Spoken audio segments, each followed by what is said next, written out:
आता पुढची बातमी मुंबईमधल्या होर्डिंगच्या कारवाई संदर्भातली। मुंबईमधील 40 बाय 40 फुटांवरील होर्डिंग हटवावे लागणार आहेत। रेल्वेच्या आडमुठेपणाला सुप्रीम कोर्टाने झटका दिलाय। पालिकेचे धोरण रेल्वेला बंधनकारक असल्याचं सुप्रीम कोर्टाने सांगितलंय। होर्डिंगच्या साईजबाबत सुप्रीम कोर्टाने सक्त निर्देश दिलेत।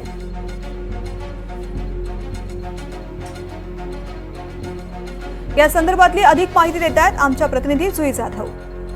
घाटकोपर होर्डिंग दुर्घटनेनंतर मुंबई महानगरपालिकेने रेल्वेच्या अखत्यारीत जेवढे अनधिकृत होर्डिंग्ज आहेत ते काढण्याचे आदेश दिले होते। मात्र आमच्याकडे कुठलीही अनधिकृत होर्डिंग्ज नाही असं रेल्वे प्रशासनाकडून सांगण्यात आलं आहे।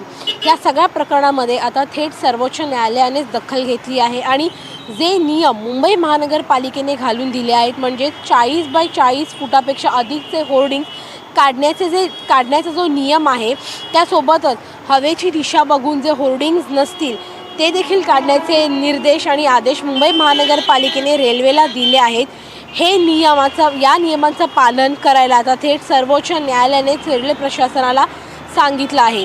थेट आता सर्वोच्च न्यायालयाने या सगळ्यामध्ये उडी घेतल्यानंतर रेल्वे प्रशासन नेमकं कशा प्रकारे आता उत्तर देत आहे हे पाहणं महत्त्वाचं राहणार आहे। कारण का रेल्वेकडून सांगण्यात आलं आहे की आमच्याकडे कुठलंही अनधिकृत होर्डिंग्ज नाही आहे। मात्र मुंबई महानगरपालिका वारंवार त्यांना पत्र पाठवत आहेत की तुमच्या अखत्यारीमध्ये अनधिकृत होर्डिंग्ज आहेत जे 40 बाय 40 फुटाच्या अधिक आहेत, त्याच्यापेक्षा जास्त आहे, त्यामुळे त्वरित त्याच्यावर कारवाई करा। आता या सगळ्याला रेल्वे प्रशासन कशा प्रकारे उत्तर देत आहे हे पाहणं महत्त्वाचं राहणार आहे। व्हिडिओ जर्नलिस्ट अरविंद मोरेसह जुई जाधव, NDTV मराठी, मुंबई।